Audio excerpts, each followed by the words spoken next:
I am Danielle. I am 30 years old and I am an office worker. I married my husband, Fred, 3 years ago, and as of now, we do not have a child yet. My marriage with my husband is very good, and we are enjoying our life together. We both work, so we are financially stable, and we have many interests in common that we never run out of topics to talk about. We have a similar certain way of thinking about things, and when I am with him, I feel very comfortable being with him. I am sure that I will never meet anyone better than Fred. Fred and I have a perfect married life, but there was one problem that was very bothering me. Well, it is a problem that many families might face, and that is the mother-in-law problem. However, I feel that the problems I face with my mother-in-law are probably the most problematic issues compared to other families. First of all, let me tell you how bad and horrible Nikki, my mother-in-law, is. Regularly, Nikki would just pick on me and talk bad about to me in my face. Danielle, what are you wearing? Oh, it's one of my favorite skirts. Well, I think it looks out of fashion and a little bit skanky. It's what prostitutes would wear. I mean, like those prostitutes who are unpopular and cannot even get a guy. Not only does she talk bad about me into my face, she always makes me do all of the household chores such as housekeeping. Oh yeah, Danielle, could you clean up my bathtub for me? What? What do you mean, what? You should be thankful that we are letting you stay with us, so you should be repaying your gratitude to us by cleaning up the house instead of being a couch potato. Well, I wasn't saying that because I want to be a couch potato, but... Well then, just clean my bathtub squeaky clean. When you're done cleaning my bathtub, mow the lawn in the backyard, do the grocery shopping for tonight's dinner, and also don't forget to make the dinner for all of us. That is too much she is asking for me, and that is all of the household chores. Even though Nikki was asking too much out from me, since I just got married then, I decided to put up with her, just because I wanted to build a good relationship with the in-laws. However, the level of Nikki picking on me increased more and more. This is about this one day I visited Nikki and Brad, my father-in-law. I cooked and prepared dinner as Nikki told me to do so. Fred and Brad enjoyed my cooking and even had seconds, but Nikki was mumbling. This dish is so bland, and the texture of this food, it's too chewy. I shouldn't have made Danielle, who is not a good cook, to prepare us the dinner, because she just wasted such great ingredients. After she mumbled those words, she started to throw away my prepared dinner into the trash can. I didn't expect that she would do such a thing, so I was so confused. Nikki, what are you doing? Are you insane? Mom, that is too horrible. Are you two serious? I can't believe this. Why are you both on her side when you two should be on my side? Even though I was very angry and upset because Nikki threw the food away in front of me, but since Brad and Fred scolded her for it, I felt a little better. Brad even told me secretly, To tell you the truth, your cooking is way better than Nikki, so don't take her seriously. She doesn't have any senses in her taste buds. Ever since Brad told me that, after this incident, I never got mad or upset about it. Since then, Fred knew that Nikki would pick on me, and as he cared for me, every time he would visit his parents' place, he stopped taking me with him, which was very nice of him. Thanks to Fred, this allowed me to have a reasonable distance from Nikki, and my stress has been reduced a lot. So only once a year, I would go to the family gathering. But then, it's not a surprise, but Another incident happened at that family gathering also. At the family gathering, since there were many people, a banquet was held, and Nikki was the main person who was preparing the food at the banquet. I helped with the cooking, but Nikki was the one who was in charge assigning the seats, serving, and placing the food on the table. When I sat down at my seat, which was assigned to me, I had a bad feeling for some reason. So, I checked my food, which was placed in front of me with knife and fork. Then there, I felt like something hard was in my food. When I looked closely, it seems like eggshells were in my food. And not only eggshells, but there were also a few strands of hair in the food. I knew it, and my instincts were right. Only Nikki would do such a thing. So, I secretly replaced the dish which was placed at my seat with Nikki's, which was just a seat across from me. When it was time for everyone to eat, Nikki took a big bite, and we all heard some hard, crunchy noise as she chewed. Ow! She made a scene, and everyone was trying to see what was going on. Someone put eggshells and hairs in my food! Nikki screamed, and all of the relatives were looking worried for her. Without any hesitation, Nikki said, "Danielle, it's you who did this," and pointed her fingers towards me. All of the relatives who were there were looking at me coldly. "Nikki, you were the one who was cooking and serving. I was in the kitchen only helping around, so how could I even do that?" "Well, you could sneak out of the kitchen for a second and place the eggshells and hairs in my food."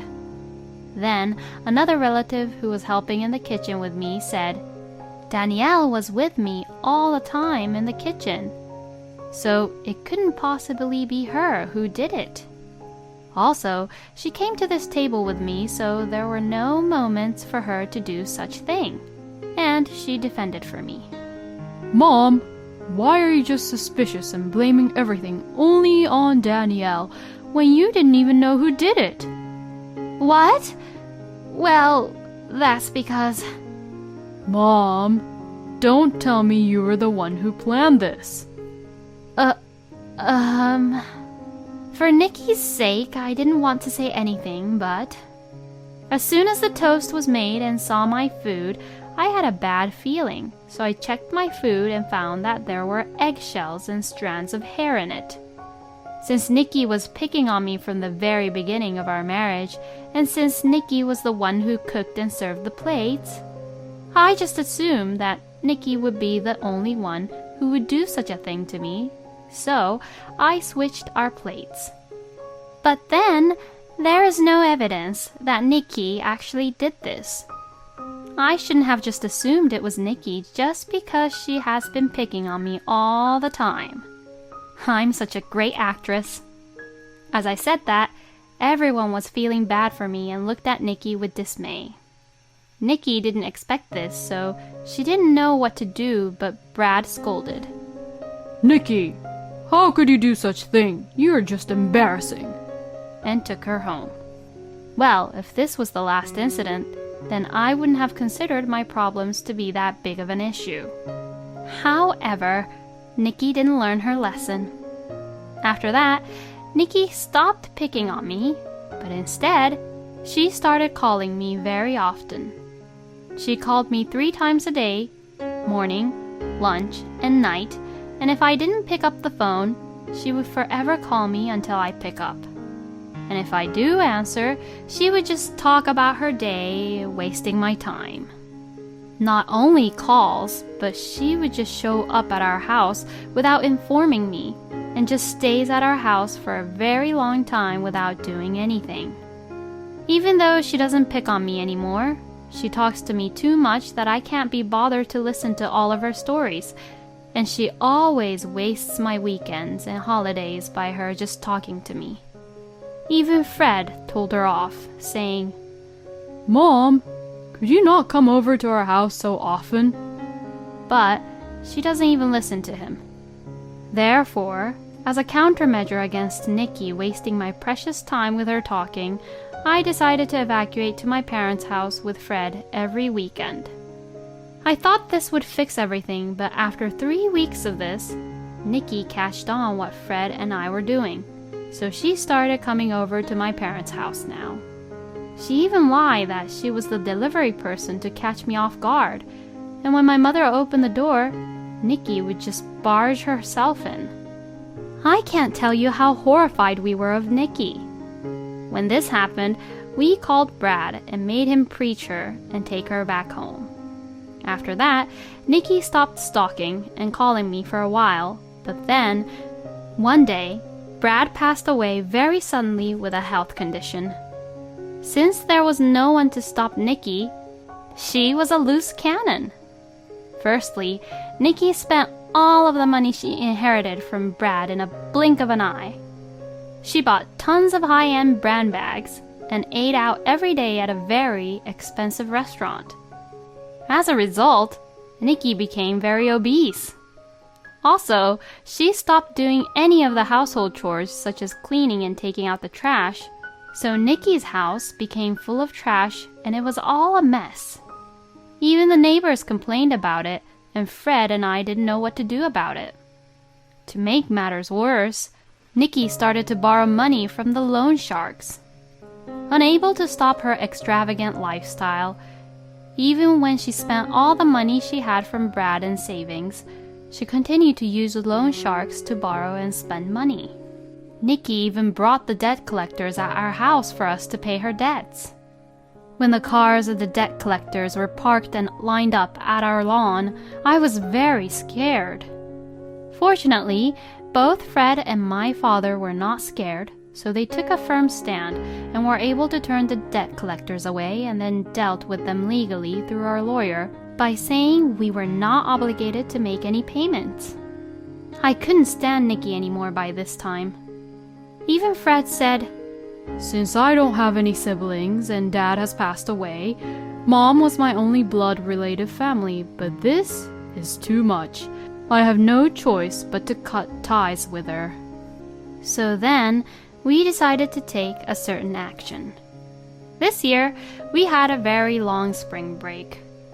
So, to go to my parents' house, I packed all of my belongings and locked the house and headed for my car. When I was about to open my car, I see Nikki standing there. I knew that she would come over. I already predicted this situation. Nikki would come over to our house at the end of the month for money, and this has been going on for the past 3 months now. Of course, Fred and I do not give her any money at all. Hey, Danielle! Today is the beginning of the spring break, isn't it?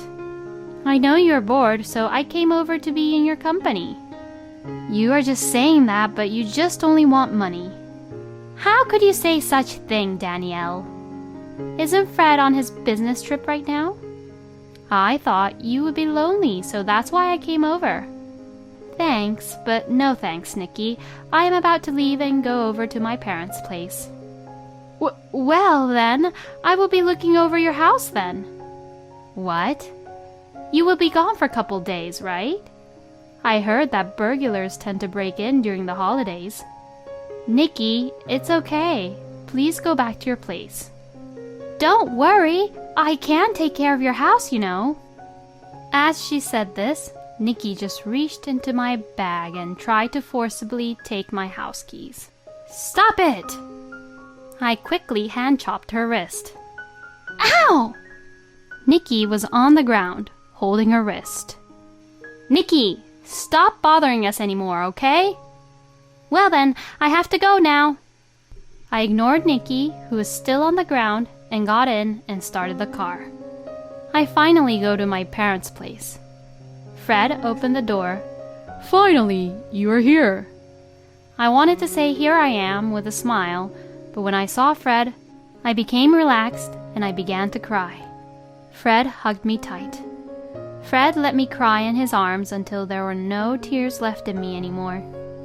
That night, both of my parents, Fred and I, went out to a restaurant and had a very nice dinner.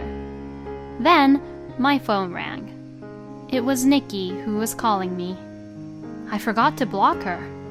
Since my phone won't stop ringing, I decided to pick up the phone. I had no other choice. This will be my last conversation with her anyways. Hello? Hello? Is this Danielle? Hey, isn't your parents' house's address this? The one which is like 50 minutes drive away from your place? Yes, that's the one. Why is your parents' house gone? Oh, that's because my parents moved. What? What do you mean? Where are you now, Danielle? I am at my new parents' house. What? My parents moved. Oh, by the way, Fred and I moved also. What? Nikki, there is no place you can rely on anymore. You have to take care of the rest by yourself. What? Oh no! I tried to speak calmly, but when all the memories of Nikki picking on me replayed in my head, my voice became louder. Nikki, in the first place, do you realize what you have done to me? Do you even know how much I suffered because of you? I will never forgive you. Even if you are the mother of my beloved husband, I will despise you for the rest of my life. When I said this, Fred took the phone. Mom, I've had enough. I'm cutting ties with you. Don't you ever get involved with us nor Danielle's parents. What? Nikki was in shock, so we didn't know what she was trying to say. Then, Fred hung up the phone and blocked her number for me. To cut ties completely from Nikki, we changed jobs and moved from the city to the rural area. We already sold our house and we have now moved into our new place. Danielle has no way of finding where we are or where we live. I guess she's going to end up in the worst possible situation being chased by the debt collectors. But that is all her own fault. She brought that to herself. I don't feel sorry for her at all. It's her fault for what she has done and never reflected back on her own actions. On the other hand, we got used to our new life and even had a baby. She is a very cute little girl, Elaine. Since my parents' house and my house is close, I visit my parents with Elaine often. My parents are very happy to see their grandchild, and I am very glad we moved here. I am looking forward to watching Elaine grow up with Fred. Thank you for watching until the end. Please subscribe and hit that like button. See you in the next video.